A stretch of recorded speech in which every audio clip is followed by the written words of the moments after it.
There's this moment from last Christmas that I keep replaying in my head, mostly because I never saw it coming. Not like that, not in front of everyone, and certainly not with that smug little smirk on her face, like she'd finally won something. But before I get too far ahead of myself, let me back up and tell you how we got there. My name's Riley, I'm 29, and if you were to meet me, you probably wouldn't guess what I do for a living. I've always kept things pretty low-key. I don't wear flashy clothes, I'm not big on social media, and I drive a nice car. Yeah, but not the kind that screams, "Look at me." It's more like, I worked hard for this and I enjoy driving it. I didn't grow up with money. Far from it. My dad left when I was 6, and my mom did everything she could to keep us afloat. My older brother, Jake, is 31, and while we were close as kids, something shifted after high school. He became obsessed with status, labels, brands, appearances. I remember he once used a month's rent on a designer belt just because some guy at a party said his clothes looked Walmart basic. That was kind of the turning point. Now here's the thing about Jake. He's got charm, no doubt. That smooth, social kind of charisma that makes people overlook red flags because he's just so fun. He always knew how to say the right thing at the right time, especially around family. And my Aunt Valerie, absolutely adored him. I think part of her always wanted a son like Jake. Sophisticated, polished, ambitious. She never really knew how to talk to me. I was too quiet, too bookish, and as she liked to say with a tight smile, very practical, just like your mother. That wasn't a compliment. To Aunt Valerie, my mom represented the struggle she wanted to distance herself from. Valerie married well. Her husband, Charles, came from old money. Nothing crazy, but enough to give her the lifestyle she always craved. And she wanted Jake to mirror that world. So when he started dressing the part and talking about networking and investing and manifesting his dream life, Valerie ate it up. She didn't know the half of it. Jake's business ventures were mostly smoke and mirrors, drop-shipping schemes, crypto hustles, the occasional MLM he tried to rope me into and failed.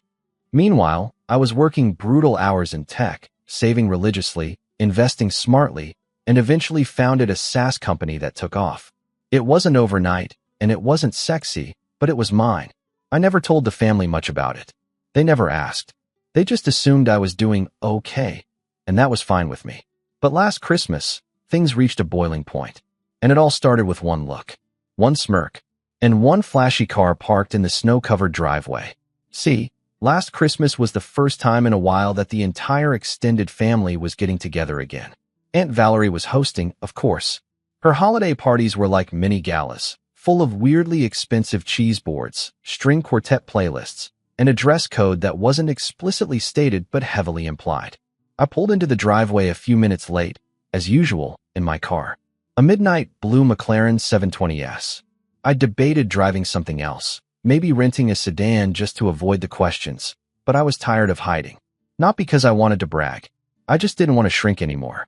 I parked near the front walkway, figuring I'd move it if someone needed the space.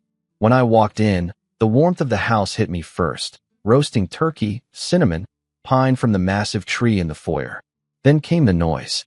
Laughter, chatter, clinking glasses. The usual holiday chaos. I found my mom in the kitchen, helping Valerie with some tray of puff pastries.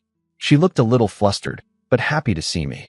Valerie barely acknowledged me, offering a distracted, "Oh, you made it," without looking up. Jake arrived 10 minutes later with a scarf around his neck and that confident glide in his step. The moment he entered, the energy shifted. Valerie turned into a giddy teenager. "Jake, oh, darling, you look amazing," she beamed, giving him an air kiss. I watched from the hallway, already predicting how the night would unfold. Jake started making his rounds, shaking hands, laughing too loudly, complimenting everyone's outfits like he was some kind of royalty. Then, as I sipped my drink quietly in the corner of the living room, I saw her walk in. A girl. Blonde, tall, model type. Beautiful, clearly a guest. And she was with Valerie, not Jake. That got my attention. Valerie had her hand on the girl's back, guiding her toward the center of the room like she was showing off a new painting. "Everyone, this is Lila," she announced. "She's just lovely. Jake, come meet her. I think you two will get along wonderfully." There it was. That little smirk. Like she was orchestrating something. Jake, of course, turned on the charm. "Well, now, This party just got a whole lot more interesting, he said, offering Lila his hand. Lila blushed and smiled, clearly flattered. Valerie stood back, sipping her wine with satisfaction like a puppeteer watching her marionettes dance. That's when she said it. Casually, almost offhand, but loud enough for the room to hear. And of course, Lila, I'm sure you noticed the car out front. That's Jake's. He's done so well for himself. There was a pause. A moment where everyone glanced at me. Maybe it was instinct. Maybe it was the way I smiled, just barely. But I saw it. The tension. I put down my glass, walked over, and said it just loud enough, just clearly enough, with that same tight smile Valerie always used on me. Oh, by the way, that car's mine, not his.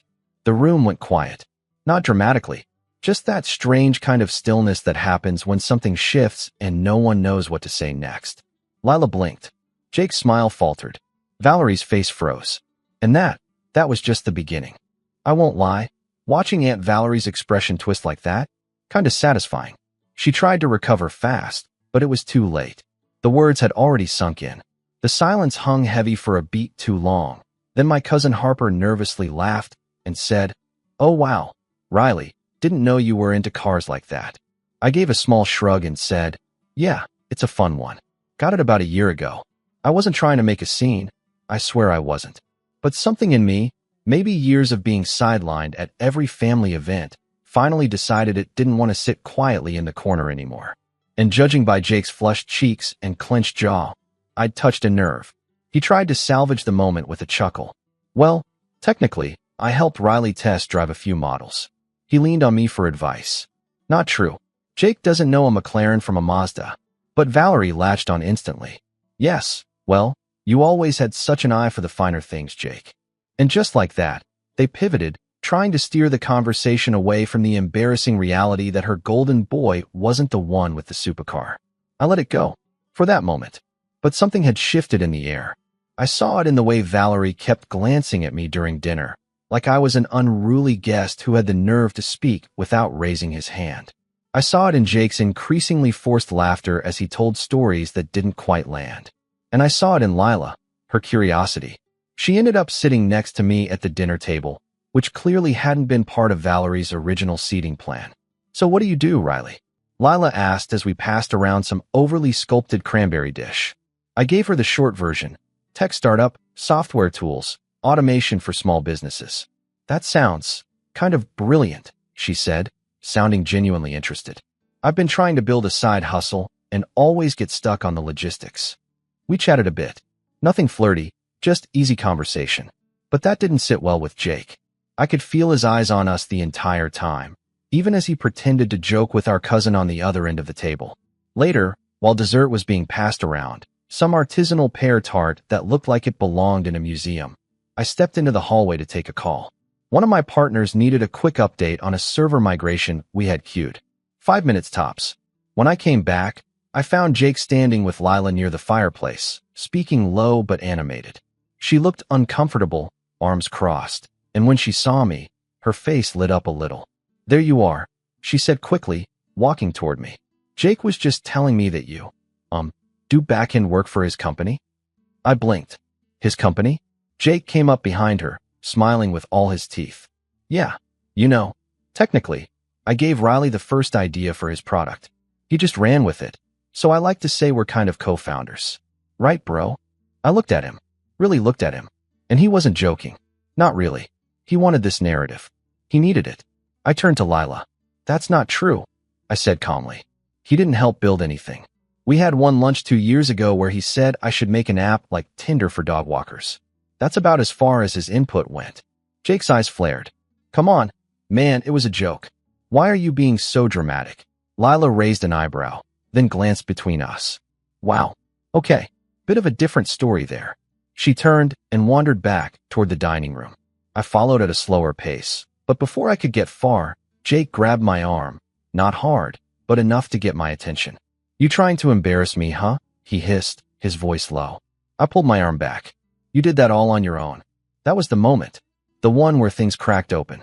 I saw it in his face. This wasn't just about the car, or Lila, or even the company. It was about years. Years of pretending he was ahead, while I quietly built a life he couldn't fake his way into. And now he couldn't stand that the illusion was falling apart. Not in front of Valerie. Not in front of Lila. Not in front of the whole family who had worshipped the version of him they thought they knew. For the next few hours, he avoided me. Valerie didn't. She kept finding little ways to jab. I guess some people measure success in engines, she said at one point, sipping wine. Others in how they carry themselves. I just smiled. I knew her game, and I wasn't going to play defense anymore. A few days after Christmas, I got a call from my mom. She sounded hesitant. Sweetheart, did you tell anyone about that condo you're looking at? I hadn't. Not really. Just a quick mention to my cousin Harper in passing, that I was thinking of buying something downtown, closer to work. Why? I asked. Mom sighed. Because Valerie told everyone at brunch today that Jake was buying a new penthouse next month, and she described the one you showed me pictures of, down to the marble kitchen island. I sat down, stunned. What? She said Jake was just waiting for the final paperwork, that he's been working on a quiet acquisition. Riley, she said it like it was already his. It was surreal, like I was watching someone rewrite my life in real time and hand it to my brother as a gift. I wanted to believe it was just a weird misunderstanding. But deep down, I knew it wasn't. Jake had done this before. Small lies that blurred into big ones. And with Valerie egging him on, it had always worked. Until now. I tried to ignore it. I focused on work. Pushed through the end-of-year chaos. But then came the real betrayal. Mid-January, I got a message from one of my clients, a small but steady business I'd helped automate invoicing for. The owner was friendly, kind of old school, and we'd built a great rapport. His email was polite but firm. Hi Riley, I'm a bit confused. We received an outreach from someone named Jake claiming to represent your company, offering to take over our services at a discounted executive rate. Just wanted to check if this is legit. My heart dropped. I called the client immediately, and after a quick conversation, it was clear Jake had contacted not just them, but at least 2 others, pretending to be part of my company, offering deals, dropping my name, using phrases he must have picked up from me at family dinners or snooping through old emails when I'd left my laptop open during a visit. It wasn't just annoying. It was dangerous, legally and professionally. I confronted him, of course. Texted first. No answer. Called. Straight to voicemail. Finally, I showed up at his apartment. He opened the door shirtless, holding a protein shake, like it was any normal Wednesday. What's up, bro? He said, far too casually. I didn't bother with small talk. You impersonated me to my clients. That's fraud. Jake blinked, then laughed. Calm down. I was just trying to bring in more business. You should be thanking me. By lying? By offering fake deals. He shrugged. You've got plenty. Why not share the wealth a little? And that was it. That was the moment I realized this wasn't just about jealousy or pride. This was about entitlement. Jake truly believed he deserved what I had, without doing the work. And he was willing to cross any line to get it. But what hurt more, what burned in my chest like acid, was knowing Valerie would probably defend him. Again, just like always. And I was right. When I told her what happened, she didn't even pretend to be shocked. You two have always been competitive, she said with a sigh. Jake just admires you, Riley. Maybe if you were a little more inclusive, he wouldn't feel the need to do these things. Inclusive, like I owed him access to everything I'd built. That night, I sat in my apartment, staring at the ceiling, the city lights flickering outside my window, and thought about all the times I'd bitten my tongue. All the years I'd been quiet, respectful, patient, and all the times they'd used that silence to step over me, to rewrite my story. And in that moment, something hardened inside me. I wasn't going to let them keep writing chapters in a book that wasn't theirs. That's when I started planning. Not out of anger, but clarity. And what happened next? Well, let's just say Christmas won't be the only holiday they remember for a very long time. But we're not there yet. The weeks after that confrontation were rough. I thought I'd be more angry, furious, even, but what I felt was heavier than that. I felt hollow, like something had been scraped out of me and replaced with this dull ache I couldn't shake. I still went to work, kept up with clients, led meetings, and smiled through check-ins with my team. But beneath it all, I was tired. Not just physically, emotionally, spiritually. Tired of the games. Tired of the manipulations. Tired of being pulled into some performance where I played the quiet one, the responsible one, the guy who always let it slide. And for what? So my own brother could skim off the top of my life like it was his buffet? After the client incident, I had to do damage control, quietly, professionally, without making Jake's actions public, because the last thing I needed was legal drama or questions about my company's internal security. I informed the clients he contacted that he had no affiliation with us. I updated our contracts, added stricter NDAs for future partnerships, changed a few logins just in case. But even as I handled it all calmly, efficiently, I could feel the weight of it starting to settle in. It wasn't just business. It was personal. Deeply, bitterly personal. I didn't tell my mom everything. Just the broad strokes. I knew she'd worry, and honestly, I didn't want to make her choose between her sons. She'd always try to stay neutral, even when it was clear who was in the wrong. That was her way. Keep the peace. Avoid the drama. Sometimes I admired her for it. Other times, it frustrated me to no end. I started pulling back from the family after that. Slowly, quietly, declined a few weekend invites. Skipped a cousin's birthday party. I needed space, not just from Jake and Valerie, but from the entire structure that had enabled them. And I didn't explain myself, which, apparently, was the worst thing I could have done, because silence leaves a vacuum, and vacuums get filled with rumors. I started hearing things secondhand, that I was burning bridges, that I was too good for the family now, that I couldn't handle a little competition. Classic gaslighting, wrapped in concern, tied with a ribbon of passive aggression. But I stayed quiet. I stayed focused. And beneath that quiet, I was building. I knew I needed to evolve, not just professionally, but personally. For years, I'd been the guy behind the curtain, the builder, the doer, the problem solver. I wasn't flashy, and I didn't care about recognition. But maybe, just maybe, that invisibility had been part of the problem. Not because I needed praise, but because it made it too easy for people like Jake to step into the spotlight and claim the stage I'd constructed with my own two hands. So I started working on something new. A side project, technically. A tool I'd been sketching out for over a year, but never found the time to pursue. It was meant to help creators manage digital rights, contracts, usage permissions, distribution licenses, all in one intuitive platform. I called it ClearFrame. And in those early months of rebuilding myself, ClearFrame became my lifeline. I poured everything into it. Late nights, early mornings, obsessively refining the UI, testing prototypes, sending drafts to a small circle of beta users. The feedback was promising. Not just cool app comments, but real enthusiasm. Where was this 6 months ago? One user wrote. I lost a client because we misunderstood our usage clause.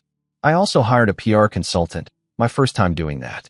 She specialized in helping startups build public-facing narratives, and she pushed me to do something I'd never done before, step out of the shadows.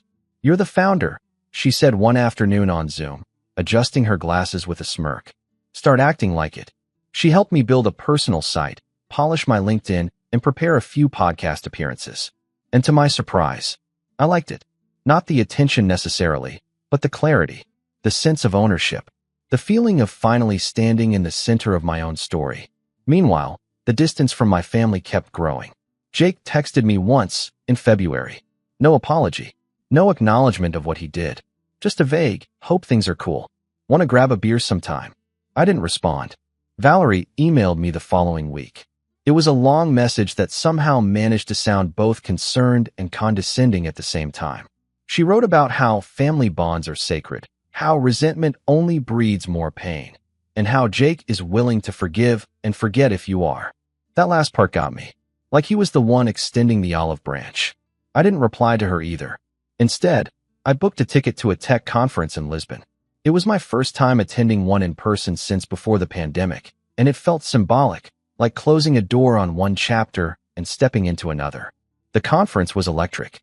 I met creators, founders, developers, investors. People who got it, who didn't care about family drama, or who said what at Christmas. People who cared about ideas, execution, integrity. I pitched ClearFrame to a few folks. Got a lot of interest. Even landed a meeting with a VC firm that had backed 2 companies I'd admired for years. It was surreal, and for the first time in a long time. I felt good. Not smug. Not vindicated. Just solid. Grounded. Like I wasn't building to prove anything. I was building because it mattered. Because it was mine. One night, after a long day of meetings and panels, I sat on the rooftop of my hotel with a glass of wine and just breathed. Lisbon glowed beneath me. Warm. Alive. And I thought about the kid I used to be. The one who sat quietly in the corner at family dinners, watching Jake get praised for things he didn't do. I thought about the years I spent making myself smaller to keep the peace, to avoid rocking the boat. And then I thought, never again. When I flew home, everything looked a little different. The city, my apartment, even myself in the mirror. I'd changed.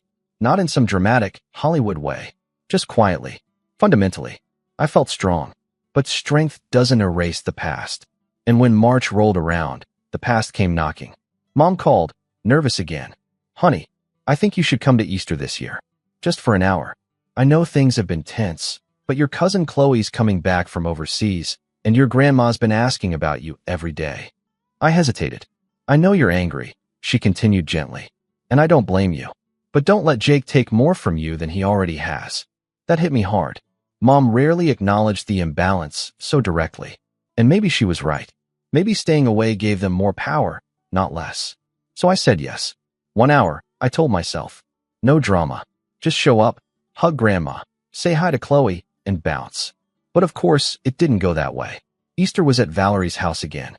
Same curated decor, same Pinterest-level food spread, same background music that sounded like it came from an overpriced spa. I wore a navy blazer, jeans, and my quiet confidence. Pulled up in a rental, not the McLaren. I didn't want the distraction. My grandma lit up when she saw me. Chloe nearly tackled me with a hug. Even my mom looked relieved. For the first 20 minutes, it was actually okay. Tense, but manageable. Then Jake walked in. He was wearing a tan suit that looked like it was tailored for someone 3 inches taller. Next to him, Lila. Yeah, that Lila. She smiled at me politely, but there was a weird tightness to it. Like we were both remembering that conversation by the fireplace months ago, but weren't sure if we were allowed to acknowledge it. Jake strutted in like he owned the place. And within minutes, he was holding court again, bragging about his latest venture, talking about meetings with industry insiders. When someone asked for specifics, he hand-waved them away. Confidential stuff, you know how it is. Then Valerie chimed in. Jake's also been working with some great new tech clients. Word is, he's stepping into a partner role with a company that's about to go global. She said it with that same smirk from Christmas. And just like that, the air shifted again. I felt it deep in my gut, because I knew what she was doing, and I knew what was coming next. Jake turned toward the center of the room and raised his glass. Actually, he said, I'd love to make a little announcement. I froze. Mom looked at me, confused. Valerie beamed, and I braced myself, because whatever he was about to say next, I knew it was going to cross a line I couldn't ignore. And this time, I wasn't going to let it slide. The glass in Jake's hand caught the afternoon light as he held it high, his voice rising just enough to command the room. All conversation died down. Forks paused halfway to mouths. I stood by the archway between the kitchen and living room, one hand in my pocket, the other clenching a chilled glass of water I hadn't touched in 10 minutes. I didn't move, didn't speak, just watched. Jake was glowing. Or trying to, anyway. That artificial confidence that's just a little too polished. Too forced. I'm thrilled to share that I've officially accepted a partnership with a brilliant up-and-coming tech company, he said, letting the words hang like mistletoe in the air. We're building something massive, something that's going to reshape how small businesses operate. We're looking at a multi-million-dollar valuation in the next 18 months. Aunt Valerie clapped lightly. A few cousins whistled. Grandma nodded approvingly, though I doubt she fully understood what he was talking about. I stood perfectly still. Jake wasn't done. You'll probably see our name soon in Forbes and a couple other media outlets. But I wanted you all to hear it here first from me. I knew that tone, that smug, self-satisfied inflection he used when he just told a lie so big it could only be swallowed whole if he said it with confidence. What stunned me wasn't the gall. It was the name he dropped next. We're called Clearframe, he added, like he'd just casually invented it yesterday. It's still in stealth mode, but you'll all be seeing a lot more of us soon. I swear I felt the air punch out of my lungs. I hadn't told the family the name of my new startup. Not once. Not even in passing. The only place he could have gotten it was through snooping, either from an old pitch deck on my desktop the last time he was over or from stalking one of my early investor meetings, maybe even using someone else's login. My jaw tensed. He'd not only stolen my company's name, he'd announced it publicly, in front of the family, as if it were his. There was a moment of silence after he finished. Aunt Valerie beamed like a proud stage mom. Lila looked vaguely uncomfortable. My mother turned her head slowly toward me. I didn't blink. I didn't even flinch. But inside, something snapped. This wasn't just lying. This was identity theft. This was reputation theft. And the timing couldn't have been worse, or better, depending on how you looked at it. Because what Jake didn't know was that 2 weeks earlier, Clearframe had finalized a strategic partnership with a very well-known software firm. It wasn't public yet, but we were days away from the rollout. Press releases had already been drafted.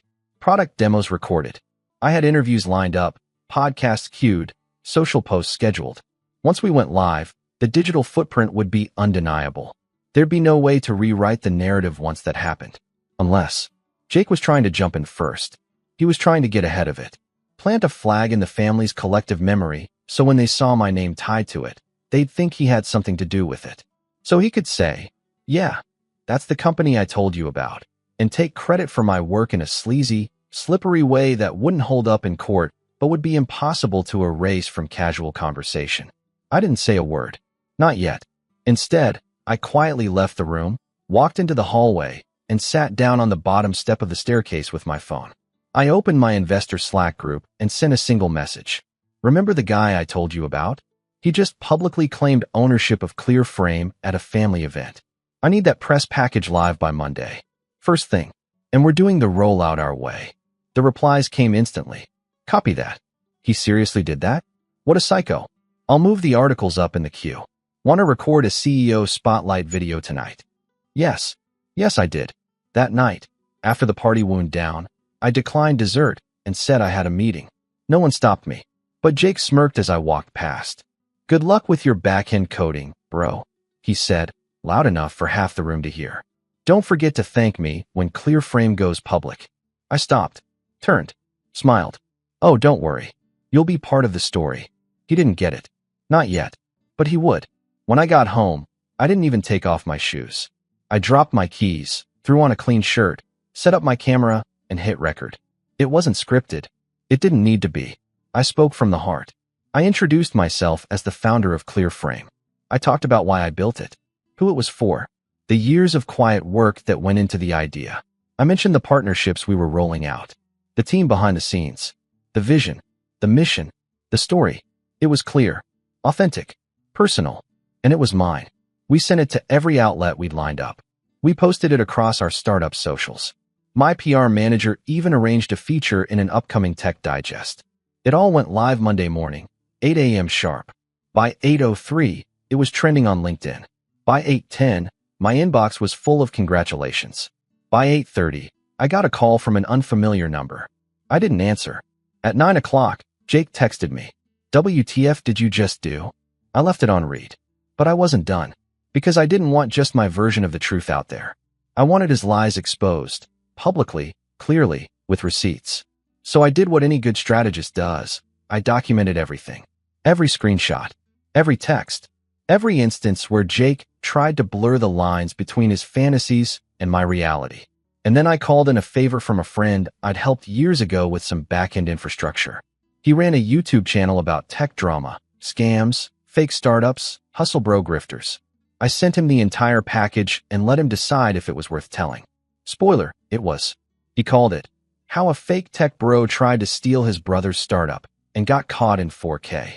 He blurred names and faces, kept things legally clean, but the story was unmistakable. People online aren't stupid. The context, the screenshots, the Easter brunch detail, it didn't take long before people put the pieces together. Jake had wanted to ride the coattails of my success without doing the work. Instead, he became a cautionary tale. But here's the thing. I wasn't trying to ruin him. I just wanted him out of my shadow. Jake had always thrived in the gray area. Half-truths, unspoken assumptions, social manipulation. So I turned on the lights. And that's when everything began to crumble. I heard from Mom a few days later. Her voice shook when she asked, Did you really build all that by yourself? Yes, I said simply. She didn't say much after that. Just that she was proud. That she was sorry she didn't see it sooner. But the best part? The absolute best moment? A week later, I got a LinkedIn message from Lila. Hey, just saw the Clearframe rollout. Amazing work. Also, that brunch was wild. Hope you're doing okay. I smiled, typed a polite reply, and then I got back to work. Because revenge doesn't always come with screaming or slammed doors. Sometimes it comes with silence, with receipts, with truth, broadcast loud enough to drown out every lie that came before it. But I wasn't done yet, because Jake was still out there, and he still had one more card to play, and I was ready for it. Jake never knew how to lose quietly. Even as the ground crumbled beneath him, he kept grasping for something, anything, to hold on to. After the Clearframe launch went public and the YouTube expose gained traction, I expected backlash, maybe even confrontation. But I underestimated just how deeply Jake had convinced himself he was invincible, that he could keep lying his way forward as long as he smiled and talked fast enough. What I didn't expect was the audacity of his next move. About 2 weeks after the video dropped, I got a call from my lawyer. "Riley," she said calmly, "we received a cease and desist letter. From someone named Jacob Trent." I almost laughed. "You're joking." "I wish I were. He's accusing you of defamation. Claims you stole his intellectual property, which he supposedly shared with you in a private brainstorming session." I had to sit down. It was bold, desperate, but not unexpected. Jake had no concept of consequences. He thought everything was a negotiation, that if he pressed hard enough, I'd fold, that I'd back down to avoid public mess. But I played the long game. I documented everything. The dates, the pitches, the filings, the trademark application, the IP registration. My company had airtight logs showing years of development, drafts, internal messages, version control, and meeting notes. We had a receipt trail longer than a CVS coupon. So I didn't just defend myself. I went on offense. My lawyer and I drafted a response that was calm, professional, and absolutely brutal. We included our legal documentation, the timeline of events, and screenshots of Jake's attempts to poach clients and impersonate a partner. We submitted our own cease and desist, legally binding, backed by counsel, and filed formally. And just to make sure the message landed, I instructed our PR manager to release a second press package. This one wasn't about the product. It was about integrity. The article was titled, "Building a Startup in the Age of Scammers: Why Truth Matters More Than Ever." It never named Jake directly. It didn't have to. But it outlined the growing trend of impersonation and entitlement in the startup world, especially from wannabe entrepreneurs who think charisma can replace code. It ended with a message about resilience, about standing firm when someone tries to take what you've built. It hit LinkedIn like a thunderclap. Within a day, the comments flooded in. Support, admiration, other founders sharing similar stories. And amid all that, silence from Jake. He'd gone radio silent. But behind the scenes, he wasn't done.